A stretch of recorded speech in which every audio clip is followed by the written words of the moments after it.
Assalamualaikum warahmatullahi wabarakatuh. Anak-anakku UTKP maupun AKL, kita sekarang di pertemuan ke-6 masuk ke sistem ekonomi dalam pemecahan masalah ekonomi. Jadi ekonomi itu kalau dalam ekonomi bisnis dibagi ada ekonomi tradisional, ekonomi pasar, ekonomi komando, ekonomi campuran, dan ekonomi demokrasi Pancasila. Sedangkan kalau yang ekonomi tradisional kalian baca sendiri ya. Harapan Pak Bagio kalian sudah dapat LKS-nya atau modulnya. Nah, langsung Pak Bagio bahas tentang sistem ekonomi yang kedua, sistem ekonomi pasar atau liberal. Kenapa? Karena di sini negara-negara maju, Inggris, Amerika, Perancis bisa menjadi negara seperti sekarang yang kita lihat.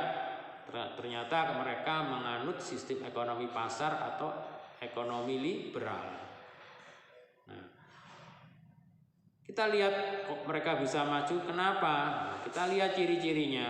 Di ekonomi pasar ini hak milik setiap orang diakui, bahkan diberi kebebasan untuk memiliki barang modal. Seluruh aktivitas ekonomi dilakukan oleh swasta dan masyarakat. Pemerintah tidak boleh ikut campur tangan dalam mekanisme pasar di situ. Terjadi persaingan secara bebas, anak-anak. Nah, kelebihannya terjadi efisiensi dan efektivitas yang tinggi, mengingat semua tindakan dilandasi motif ekonomi. Kreativitas masyarakatnya dalam kegiatan ekonomi berkembang karena diberi kebebasan berusaha, memilih pekerjaan, dan menentukan konsumsi. Barang-barang yang ada di pasar bermutu tinggi. Kalau yang tidak bermutu nggak layak, nggak laku, anak-anak. Perseorangan, badan swasta bebas memilih dan memiliki alat produksi. Nah, ada kelebihan, juga ada kelemahan. Terjadi persaingan yang tidak sehat, pemerataan pendapatan sulit dicapai. Terdapat kecenderungan pemilik modal akan mengeksploitasi kaum pekerja dan sumber-sumber ekonomi. Monopoli yang terjadi akibat persaingan bebas dapat merugikan masyarakat. Jadi kalau kalian nanti misalnya suatu saat tinggal di ekonomi pasar atau liberal, tuntutannya kamu harus pinter, harus kreatif, anak-anak. Tapi kalau kamu nggak pinter, nggak kreatif, nanti kamu jadi pekerja diperas sama mereka yang pinter itu di situ. Kita lanjut ke sistem yang kedua, sistem ekonomi terpusat atau komando. Ya. Nah, ini sudah banyak ditinggalkan oleh negara-negara. Tinggal Korea Utara yang masih menggunakan sistem ekonomi komando, anak-anak. Cina sudah tinggalkan, ya, karena negara yang menganut sistem ekonomi komando, ekonominya tidak baik, ya, masyarakatnya, warganya, rakyatnya hidupnya kurang sejahtera. Kita contohkan aja Korea Utara. Kita contohkan aja juga dulu Chinese atau Tiongkok dulu sebelum menganut sistem ekonomi yang sekarang itu. Indonesia itu lebih sejahtera daripada Tiongkok dulu, ya. Tapi kalau sekarang kita tertinggal jauh dengan Tiongkok atau Chinese di situ. Nah, kebaikannya kalau sistem ekonomi pusat ini, anak-anak, di mana semua keputusan berada di tangan pimpinan. Jadi daerah itu nurut aja apa katanya pimpinan, apa katanya presiden. Nah, kalau Korea Utara Kim Jong Un ya presidennya.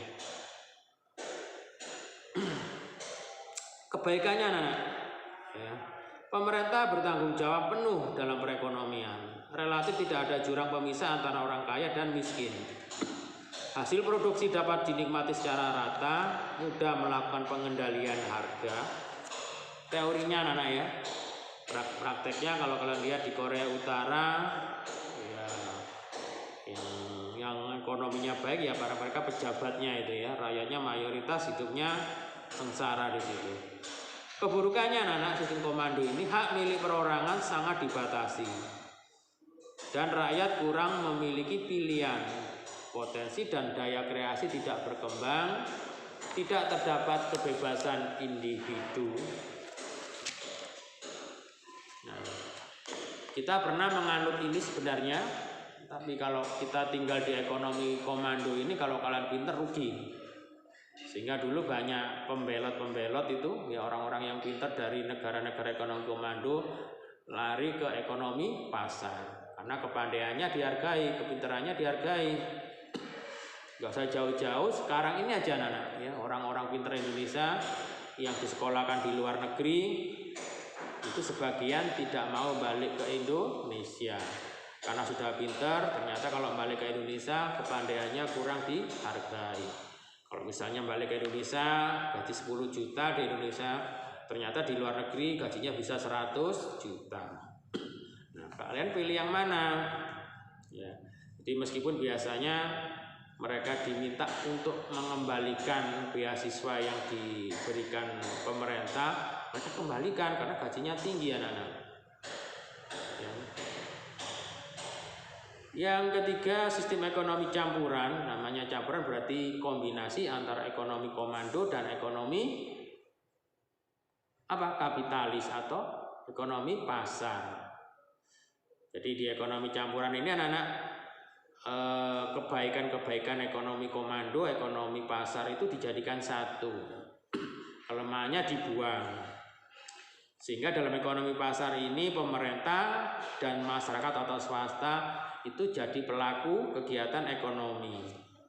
Terjadinya monopoli sangat kecil. Nah, keikutsertaan pemerintah untuk mengatasi gejolak harga yang terjadi dalam perekonomian. Kamu bisa nebak itu, ya. Itu sama dengan ekonomi kita sebenarnya. Tapi pemerintah kita nggak mau disebut ekonomi campuran, tapi kita punya sistem sendiri, sistem ekonomi Indonesia. Sebenarnya dasarnya sama di situ anak-anak. Ya. Contohnya kalau di Indonesia ada Pertamina, Pertamina milik pemerintah, ada BUMN. Kamu juga mau berbisnis juga boleh di situ. Ya. Jadi peran pemerintah mendominasi, kelemahannya akan timbul etatisme. Jika peran swasta mendominasi, maka akan timbul monopoli yang merugikan masyarakat.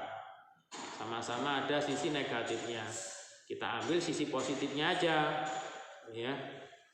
Nah, kalau diambil positifnya sebenarnya Indonesia ini jadi negara maju anak-anak. Ya, kenapa? Plus tambah plus kan plus. Tapi karena pelaku ekonominya, pejabatnya banyak yang nakal, ya seperti sekarang ini Indonesia. Kita cut dulu, nanti kita lanjut ke sistem yang lain ya. Terima kasih. Wassalamualaikum warahmatullahi wabarakatuh.